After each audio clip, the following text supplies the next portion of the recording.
here in Numbers chapter 25, what we're going to get to in just a bit. But before we get to Numbers 25, we want to take a look at something that will help us link this chapter to Balaam.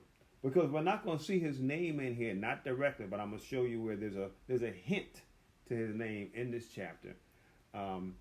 But what I want to do, you remember when we first started these chapters that dealt with Balaam, and we went first to 2 Peter, and then we went to Jude, and then we went to Revelation. Now, those are the scriptures that refer to Balaam. We have 2 Peter chapter 2, verse 15. We also have Jude 11, verse 11. And then we have Revelations chapter 2, verse 14. Now, that one we're going to turn to. I might read them all anyway, just so we can have them. But let's look at Revelation chapter 2, verse 14. And I want to keep this in mind as we go through this chapter in Numbers. I think that verse 14, that faith doesn't say. Yes, Revelations chapter 2, verse 14. All right, and let's take a quick look at that. So what it says, and keeping in mind, this is the Lord Jesus talking to the churches, and right here he's talking to the church of Pergamos. And he lets them know that that I know your works and so forth. But in verse 14, he says, "But I have a few things against thee, because thou hast there them that hold to the doctrine of Balaam." Okay, now look at the doctrine that he's going to describe it. "Who taught Balak to cast a stumbling block before the children of Israel, to eat things sacrificed unto idols, and to commit fornication." All right, now I want to keep this in mind. Look at what Jesus calls it. He says that Balaam taught Balak to cast a stumbling block. So he was able to cause them to stumble, which we're going to study today. But remember what Balak wanted to do? He didn't want them to stumble. He wanted them to be what? Killed. Cursed. He wanted them cursed. Now, you see here that Balaam was not successful at cursing the children of Israel. Because cursing basically means you have been totally removed and rejected from your relationship with God. But what Balaam was able to teach Balak to do was to put a stumbling block. Now, let's look at that stumbling block. He said a stumbling block before the children of Israel. Okay, what did they do? And Jesus actually gives us a description of what they did. They ate things sacrificed to idols. So they went into another god and were worshiping these other gods. It says, and to commit fornication. That means sexual sin. All right. Now I want to keep that in mind, and now we're going to go back to Numbers chapter 25, and we're going to go ahead and get the reading in here. Now, what I want you to look at is look at what you see here based on what Jesus talks about when it comes down to what Balaam was able to teach them to do. So let's take a quick listen here. This is Numbers chapter 25. Let me start from the beginning, and here we go. Chapter 25. And Israel abode in Shittim, and the people began to commit whoredom with the daughters of Moab. And they called the people unto the sacrifices of their gods, and the people did eat, and bowed down to their gods. And Israel joined himself unto Baal Peor, and the anger of the Lord was kindled against Israel.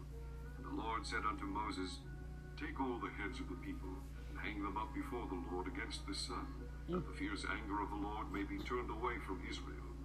And Moses said unto the judges of Israel, Slay ye every one his men that were joined unto Baal Peor. And behold, one of the children of Israel came and brought unto his brethren a Midianitish woman in the sight of Moses, and in the sight of all the congregation of the children of Israel, who were weeping before the door of the tabernacle of the congregation.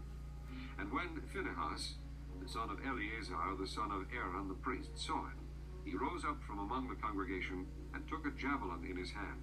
And he went after the man of Israel into the tent, and thrust both of them through, the Israel, and the woman through her belly. So the plague was stayed from the children of Israel. And those that died in the plague were 24,000. And the Lord spake unto Moses, saying, Phinehas, the son of Eleazar, the son of Aaron the priest, hath turned my wrath away from the children of Israel, while he was zealous for my sake among them, that I consume not the children of Israel in my jealousy. Wherefore say, Behold, I give unto him my covenant of peace, and he shall have it, and his seed after him, even the covenant of an everlasting priesthood, because he was zealous for his God, and made an atonement for the children of Israel. Now the name of the Israelite that was slain, even that was slain with the Midianitish woman, was Zimri, the son of Selu, a prince of a chief house among the Simeonites. And the name of the Midianitish woman that was slain was Cosbi, the daughter of Zur. He was head over a people, and of a chief house in Midian. And the Lord spake unto Moses, saying, Vex the Midianites, and smite them, for they vex you with their wiles, wherewith they have beguiled you in the matter of Peor, and in the matter of Cosbi, the daughter of a prince of Midian, their sister, which was slain in the day of the plague for Peor's sake. All right. And there we go. Chapter 25. Now, there is so much in here. And I think we're just going to get right into it. Mainly because it speaks to a tactic that Satan uses still to this day. He knows a lot of times he cannot get you that have committed your heart to the Lord to reject God. In other words, he can't curse whom God has blessed. He can't do it. And that's what we were looking at. That the Balak is and Balaam is a synonymous looking at the ways of Satan and the Antichrist and the false prophet, and how they try to get people detached from the walk with God.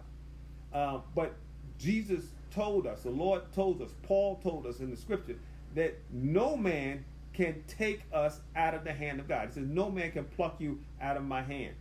And Paul said, nothing, I'm persuaded that nothing can separate us from the love of God. Which is why I wanted to make sure that we emphasize that when Jesus was talking about these actions that Balaam did in conjunction with Balak, that they weren't cursed. It was a what? Stumbling block. They tripped.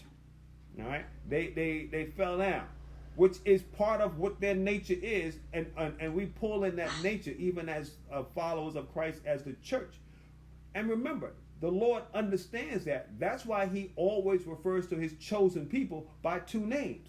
He refers to them by Israel, governed by God, and he also refers to them as Jacob, a tripster, somebody that falls and causes other people to fall.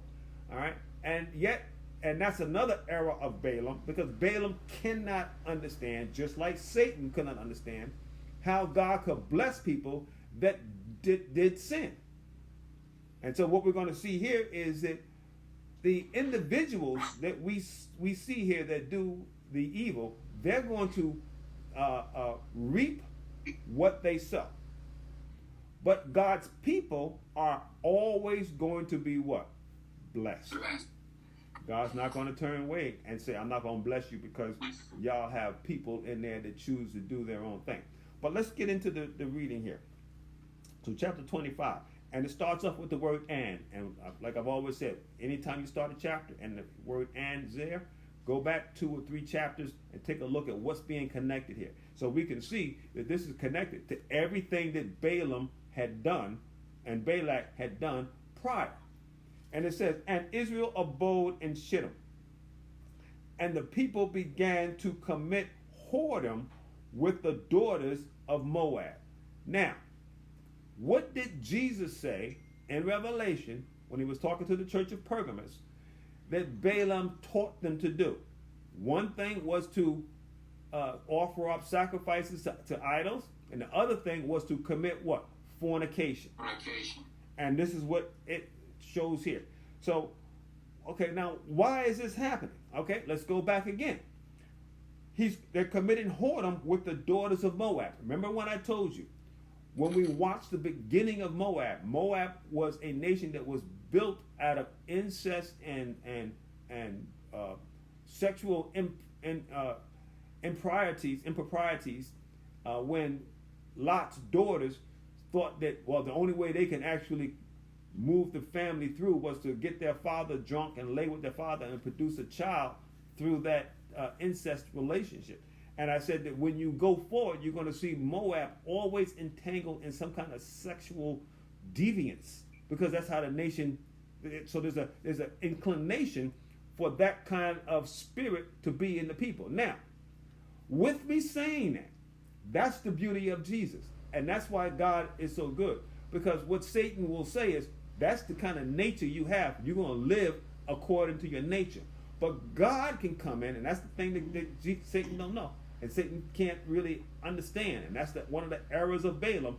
That God can take who you are and still turn you into a blessing in that state. He can bless the sinful. He can take the sin away. He can have mercy and not punish you to your sin, and have grace give you something that you didn't earn because you were too sinful to earn it. And the example that we see with Moab is who? Ruth. Ruth is a great story in the Bible. And remember, Ruth was a Moabitess woman. And so that lets you know that just because you're born a Moabitess woman, you don't have to go out and be some kind of, loose, adulterous, fornicational aspect of your personality. You don't have to be tied into what your history suggests you should be. The power of God can change all things. He can flip the switches in your DNA to make you different. Now, we're going to take a look at that whole aspect about changing the I have a question about the DNA. But even though if he switch that DNA, that still makes certain family members feel that that's not, cast that out. We're going to cast that demon out. Yes, and keep in mind, when I'm saying switch that DNA, I'm not talking about he's doing some kind of. What I'm saying is that, like, I can't really tell you how it happens. I use that as like a metaphorical example. But my reason for saying that is that God can change your appetite, and it's a miraculous way. And I use switch to DNA because that's kind of the way that people think. Well, you do things because that's in your DNA, that's in your family, and so. But God comes in and He does a miracle. And He changes your appetites. And we're going to talk some more about these appetites, because one of the things that we see here is the Moabitess women.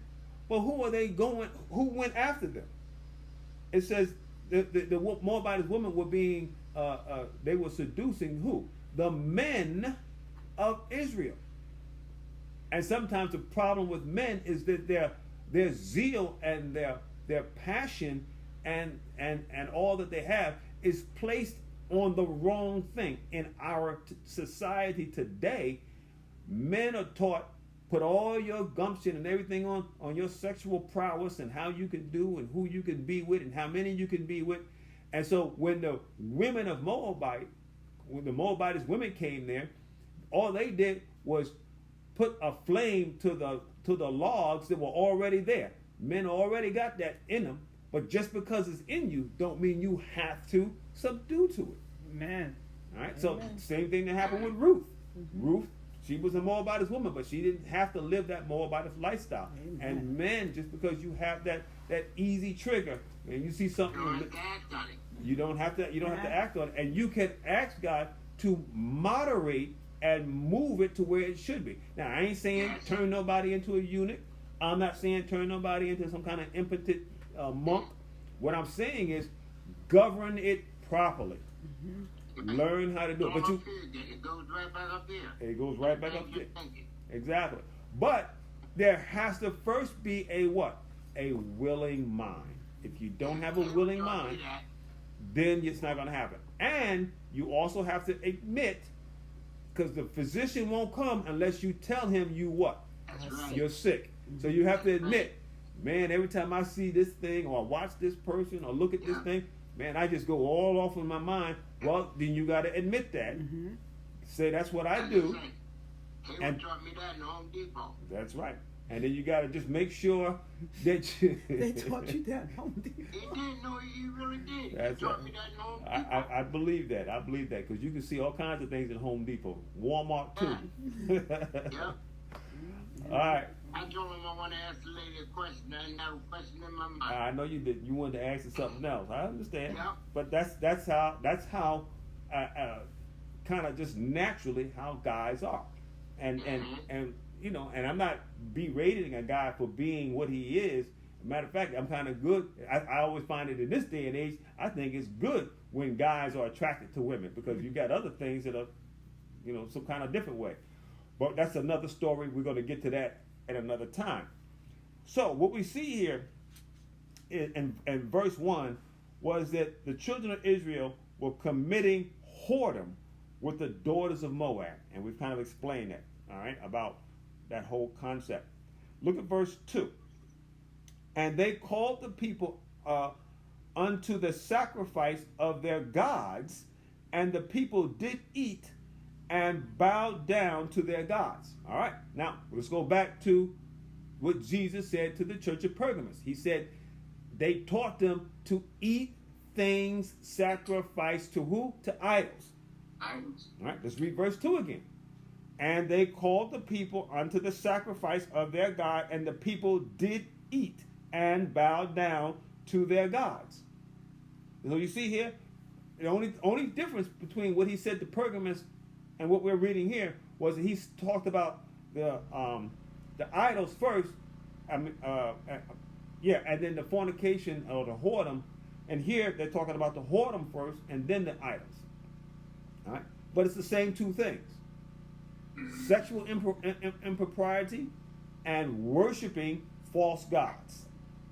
All right, and that was part of the doctrine of Balaam. He taught them to do that. All right, and the beautiful thing is, even though they're doing this, chapter 25 is not the chapter where Israel got cursed. Chapter 25 is a chapter where a stumbling block, a trip, and Satan trips everybody. There is nobody that has not been tripped in one way, shape, or form by the devil. The only person that's ever lived on this planet that hasn't gone through that is Jesus, when he came in the form of man and he lived a perfect life. Everybody else has had some opportunities where they were a Jacob, where they got tripped and flipped and turned upside down because they did something they weren't supposed to do, or thought something they weren't supposed to think, or said something they weren't supposed to say. We've all been there. But you got to admit that I'm there. Then, if there's a willing heart and a willing mind, the Lord will come in and he will sanctify you wholly. He will change your nature. But let's keep going. Okay, so now we see the problem.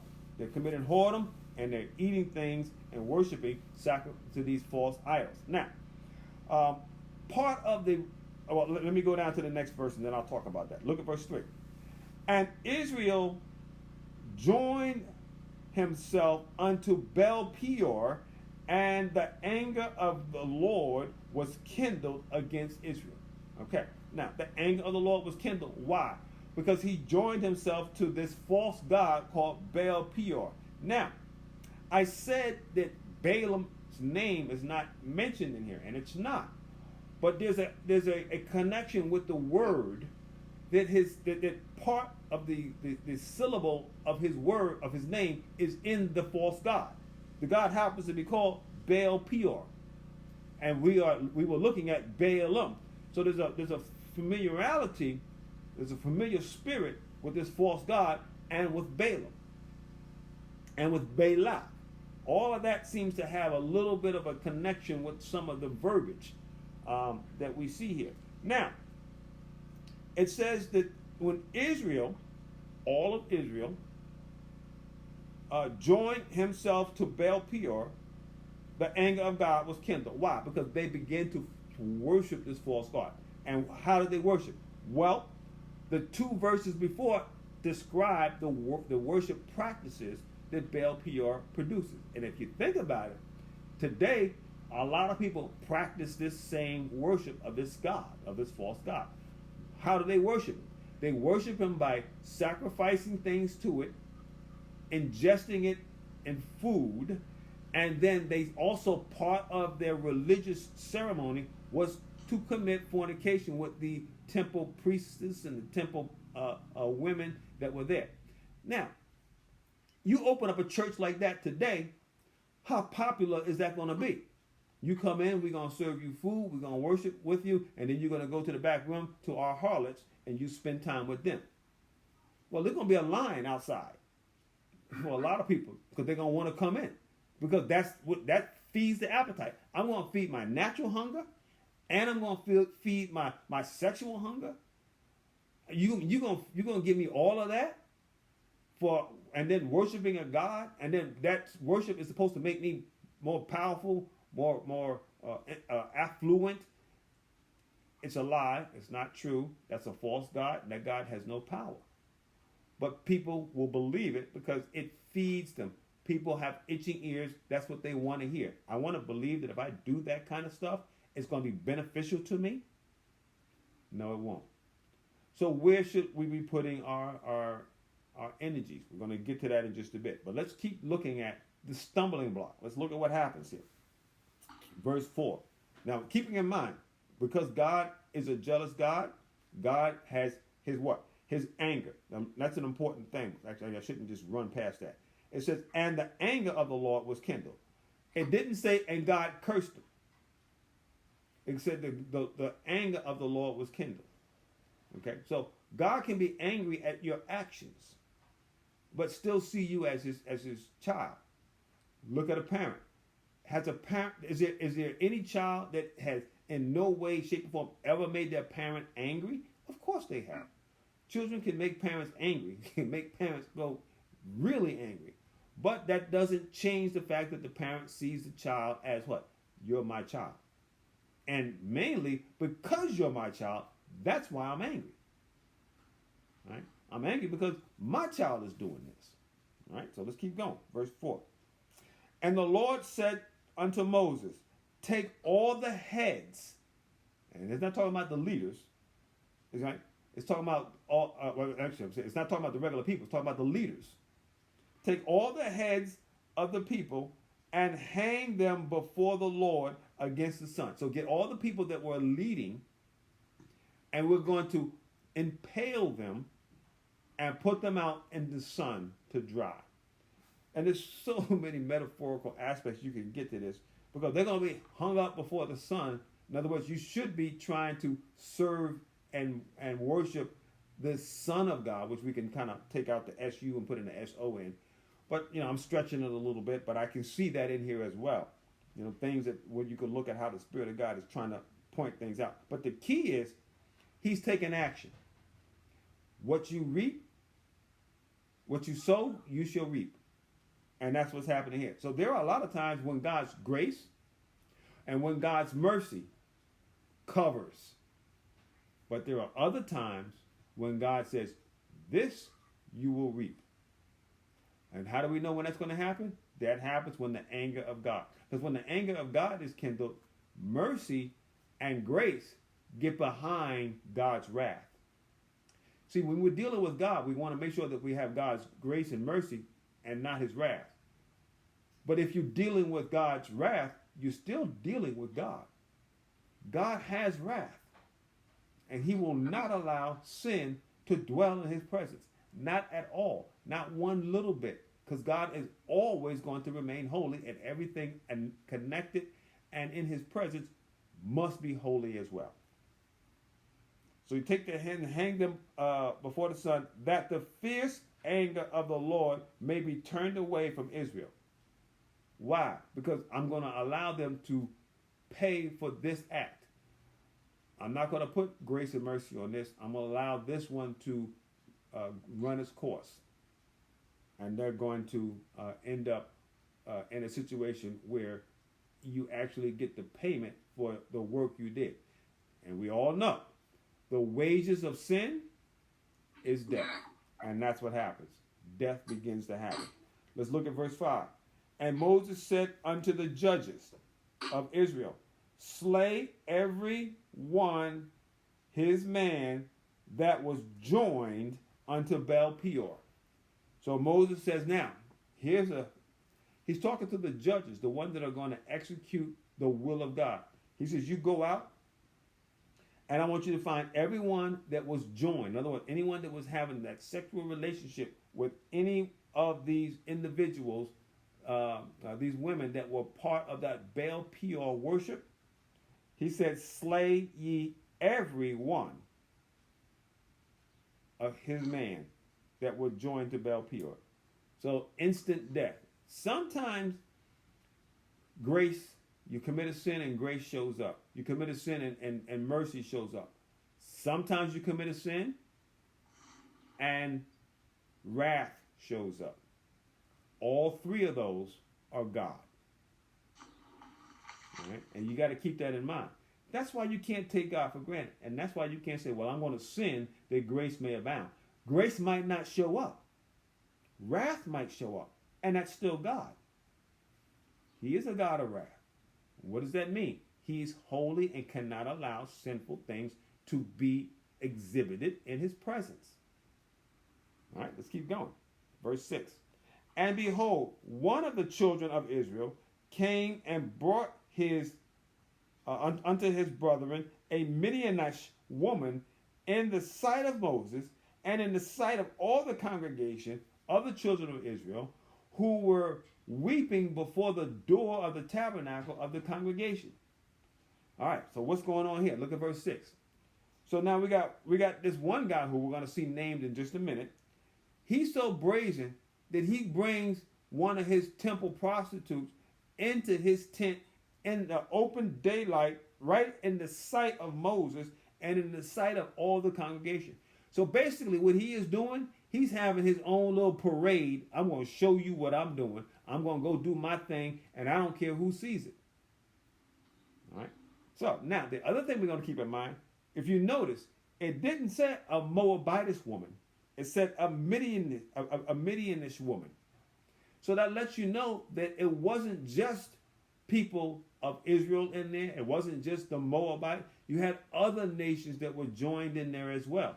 And if you remember Midian was a nation that was born from Abraham when Abraham remarried Keturah, and she had children. One of the children's name was Midian.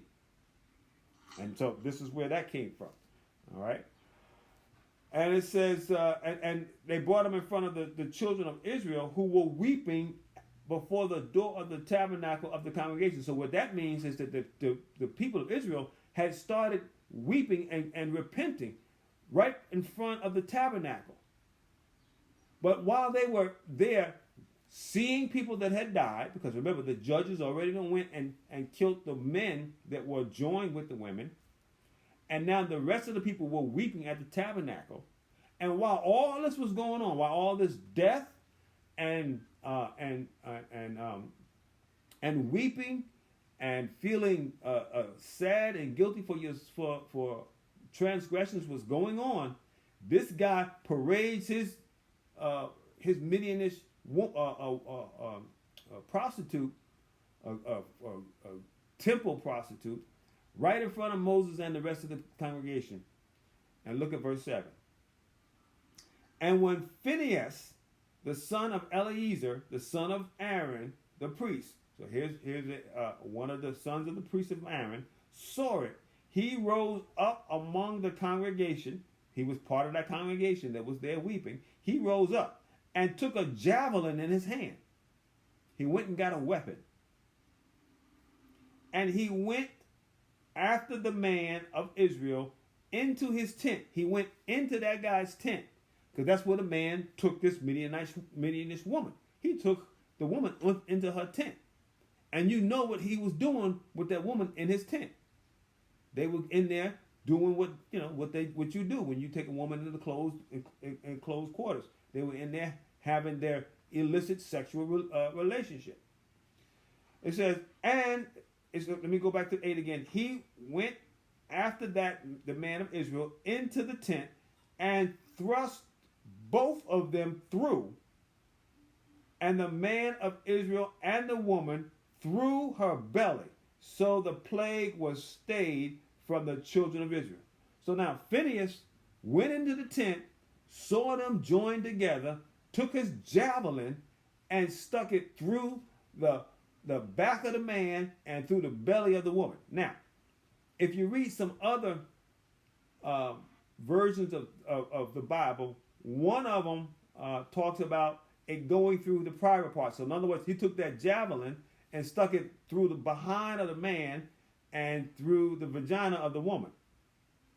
You know, and so you look at that, and then one of the Bibles that give that clear description is the Message Bible. It talks about it going through the private parts. But the King James is modest and just uses the word through the belly. But either way, it's kind of interesting because what that says is that he struck them where they were sinning. He hit the actual part. And God does that. And one of the reasons why I think the other portions of Scripture, not the other portions, but the other versions of the Scripture do that, is because it talks about how God is accurate. He doesn't miss the problem. He attacks exactly where the issue is. But either way, and you can take either one you want. If you want to be more modest, you can say, okay, through the back and the belly. That's fine. There's nothing wrong with that. But what I'm trying to bring out is when you read the Word of God, understand how exacting God can be. But the key is, while they were there together, they got stabbed together, and they died in the very act.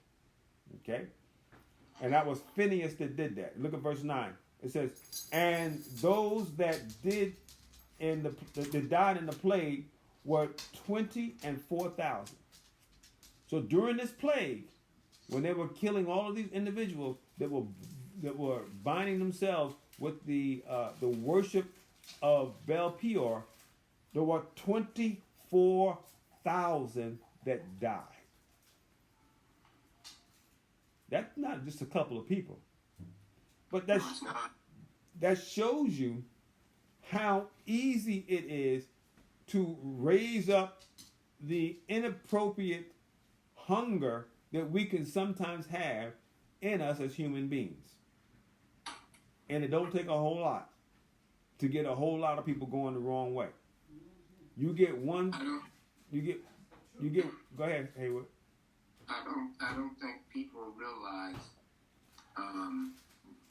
when they're under grace and mercy, I don't think they realize how dangerous they're living when they're involved in this stuff and just practicing it.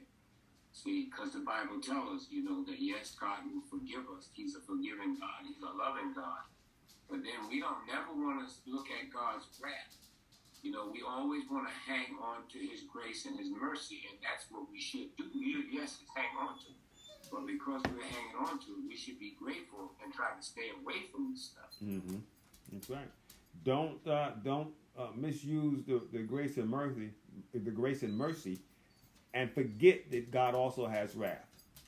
All right, and that's one thing that we got to keep in mind. That's why Paul said, "Shall we continue in sin that grace may abound?" He said, "God forbid," because you're not going to get over. You're not going to trick God. You're not going to say, "Oh, I found a loophole."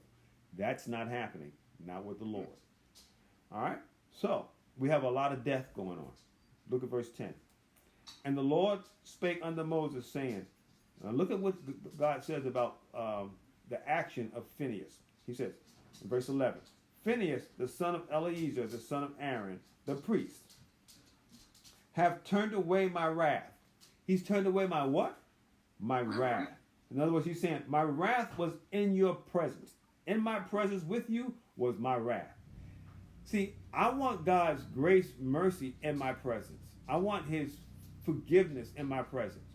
But there are times, because of what's in your heart, that God says the only thing I can bring to you that's of me is my wrath. And that's a sad thing. That brings you to weeping and crying, like what we saw in verse 6, where the children of Israel were at the temple weeping at the door of the tabernacle. Right? When God's wrath shows up, it's not showing up for naught. Things are going to happen, and generally things are going to be turned completely off. So if you're sinning, you're not sinning anymore. Not because your heart and your mind got changed, because you don't have the authority or the power. A lot of times that means death. Sad to say. All right, so he turned my wrath away from the children of Israel while he was zealous. Now, listen to what God says about Phineas. It says, while he was zealous for my sake among them. All right, so what did Phineas have turned on as his attraction? He was zealous for the things of God. What were the 24,000 men that died? What were they zealous for? I want to get this food and I want to get this sexual pleasure. Right? So that's what their zeal was. But it shows you that Phineas was able to put his zeal towards the Lord. And that's what we have to try to do. We have to be transformed. We cannot conform to this world, but we need to be transformed. But in order to do it, you got to have what? A renewing of the mind. If you're just going to do what men do, you're going to be in the temple of Baal, of Baal Peor. That's what you're going to be. You're going to be eating things offered to idols. You're going to be hooked up with all that sexual impropriety that Baal Peor and all these other false gods offer, because they will feed your appetite. But if you want God, you have to admit, number one, I have the appetite. It's in me. It's there. But I want my appetite switched and shift to the things of God. And that's what Phineas did. He was zealous for my sake amongst them. Continue to read here. That I consume not the children of Israel in my jealousy. There's another aspect about God. See, it's hard to be jealous of something that you don't care about. If you don't care about something, I'm not jealous of it. But when you have love, and so oftentimes today we use jealousy in a sense, we see it so oftentimes described in the negative form. But jealousy is from a godly perspective, is evidence of love. You can't be jealous of something that you don't care about. And God says, I care about you, and I get jealous when you go join yourself to another God, when I am describing and showing myself as the true God and a God of love and care. And then jealousy is what God describes it as. And like I said, you have to look at that from a godly point of view and not how we as humans often look at jealousy today. But let's keep going. Verse 12. Wherefore say, behold, I have given unto him the covenant of peace. You see that? So his fervent attraction to God helps produce in his life peace. Now, what he did was, the minute he saw what was happening, he goes, oh, you gonna parade this right in front of me and Moses and all of us while we're here weeping and crying, and you're gonna have your own little personal parade of your going into your tent? Phineas was like, no, it's not happening. I'm gonna kill this right here. All right, and he went and he did it, and God commended him. All right, now you got to keep in mind, you see somebody sinning, I'm not telling you go get no gun and shoot him, but you got to say that, no, I have to bring this before the Lord. Now God had already told them, and I said, God had already told them, everybody that was joined to Baal Peor, you go get them and you hang them out in the sun. You put them to death. So God had already told them, it's time for death. All right. So what does that mean? I'm removing grace and mercy. I'm applying complete wrath. And Phineas went and done it. We're living in the day of grace. We're living in the dispensation of grace, and that's where God, he is allowing. I mean, you see everything going on, and sometimes you wonder how God allows it, how he does it. We see everything in the sun going on in the world today, and God's just letting it happen. He's allowing it to go on. He's allowing the rapists and the whoremongers and the murderers and the violators of men and women. He's allowing all that, and it looks like God's not doing anything. Don't be mistaken. God has not lost control. Just like he handled this, the same God will handle what's going on in our day today. Though he's allowing grace and mercy to run its course. And we always got to keep that in mind. Nobody's getting by. Nobody's getting away. All right. Verse 13. And he shall have it, have what? That God has promised to Phineas, and his seed after him. Look at that. For his actions, God's going to turn on a positive trigger. Once again, using the vernacular of today, he's going to turn on a positive trait in the DNA of the personality, not only of Phineas, but of all his descendants. Will have that same zeal. So, I mean, you think of somebody, well, they must be a descendant of Phineas, because, man, the minute they see sin, they look like they want to kill it. Well, that's been turned on, and it's been turned on by who? By God. Okay, and so you're gonna find people like that even to this day.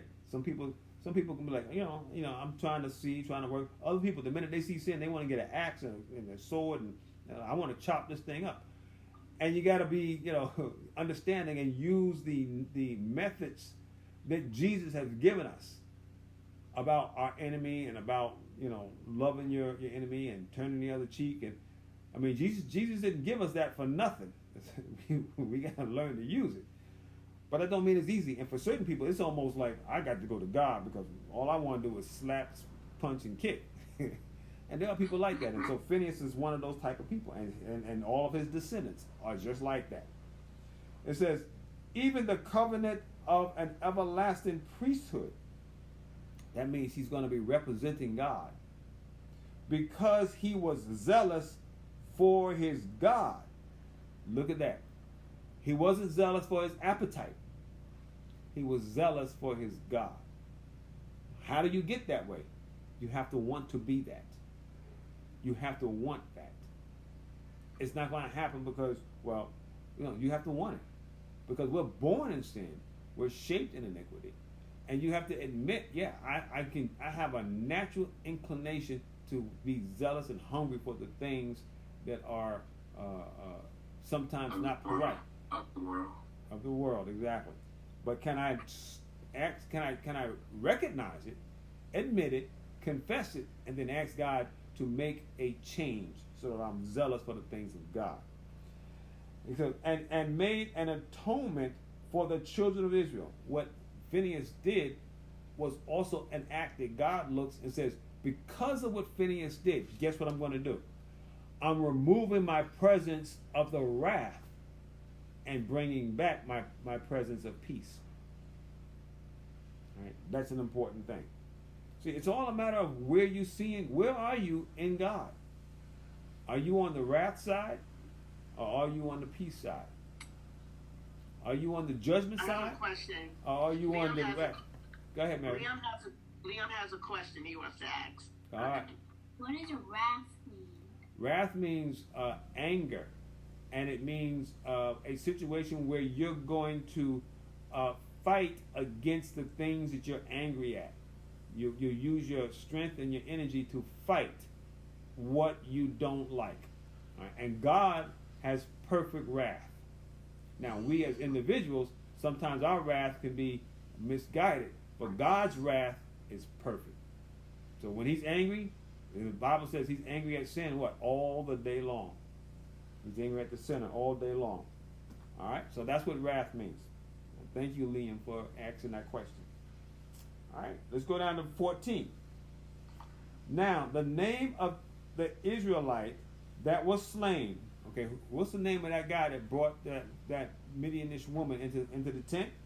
Even that was slain with the Midianish woman was Zimri. All right, so Zimri was the guy parading out that woman. All right, of Shula. So that was another part of his house. A prince of the chief of the house among the Simeonites. So, what tribe was he part of?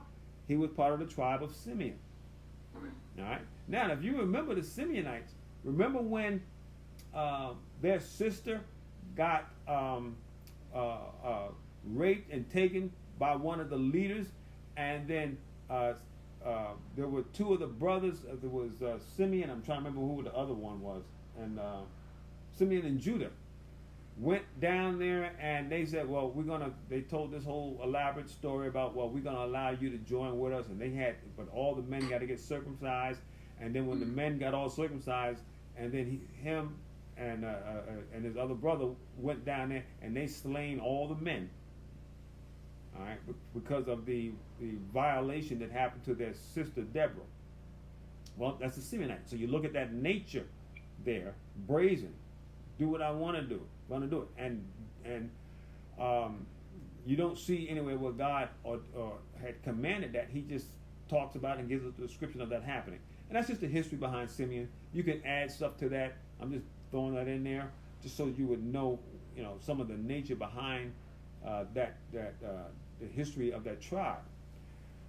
But look at verse 15. It says, "And the name of the Midianish woman that was slain was Cosby, not Cosby, Cosby, the daughter of Zer.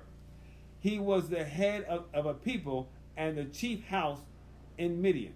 All right. So you got people here that were of a little higher ranking, and they figured that I can do what I want, and we can come together, we can have our little thing. And God said, "No, not this one. This one's not going to happen.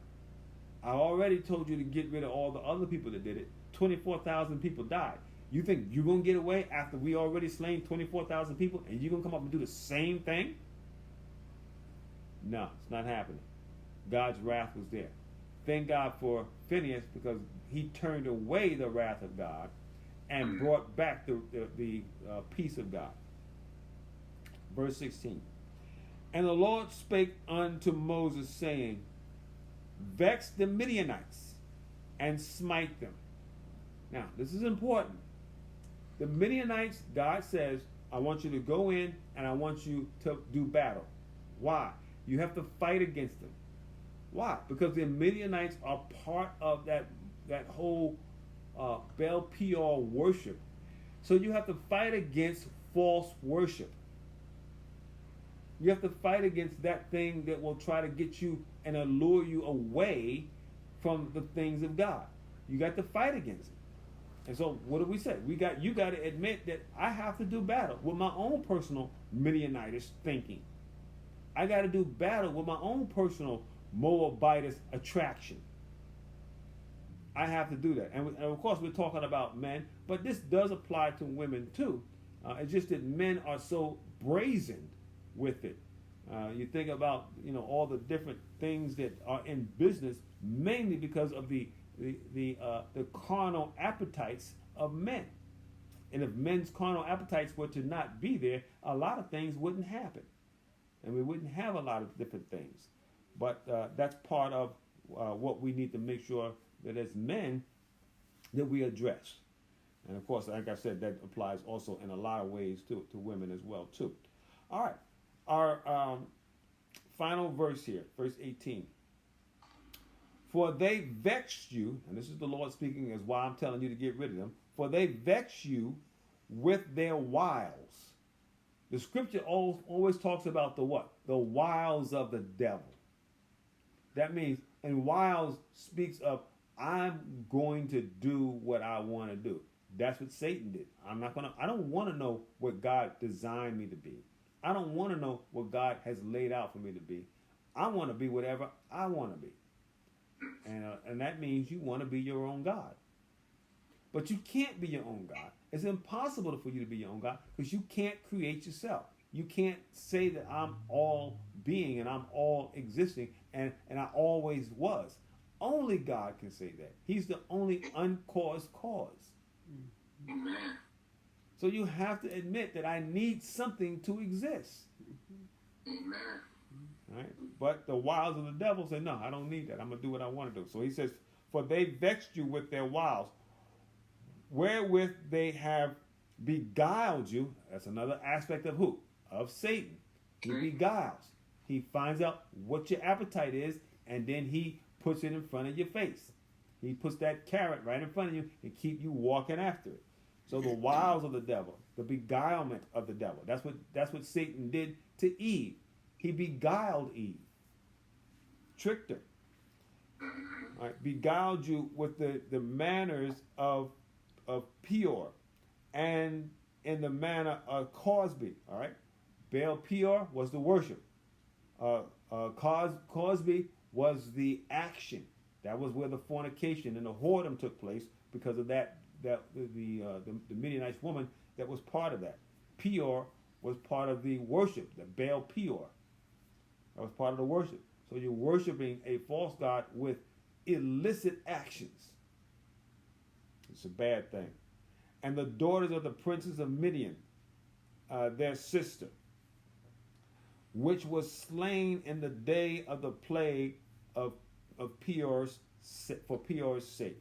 So what God's saying, that I had to get rid of it because they're never going to stop attracting you to do wrong. See? So when are we ever going to get rid of things that will lure men and women away from the things of God? When is that ever going to stop? In this world, on this earth, it's never going to stop. It's like people say, well, when are we going to get rid of hatred?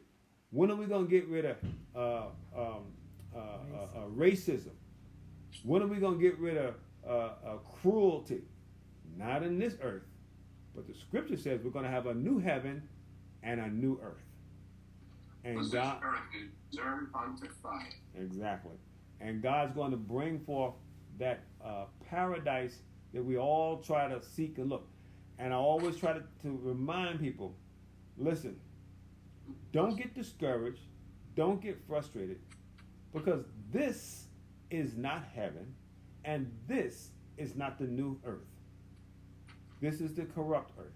So you're going to have problems and situations and tears, and God knows it, and God will allow us to exist here so we can see it, and we can be dismayed and frustrated with it, and help us to understand.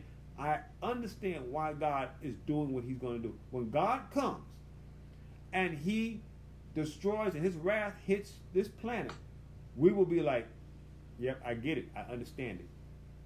I can't blame God. What we end up doing is like what we see those slain in the book of Revelation say. They say, how long? How much longer? Even so, come, Lord Jesus. Jesus said, behold, I come quickly. And John, with the writer, said, even so, Lord, come. So we all want to see the deliverance of this world and of our universe and the new heaven and the new earth. And you say, well, why do you got to have a new heaven? Well, who was also in heaven? Satan.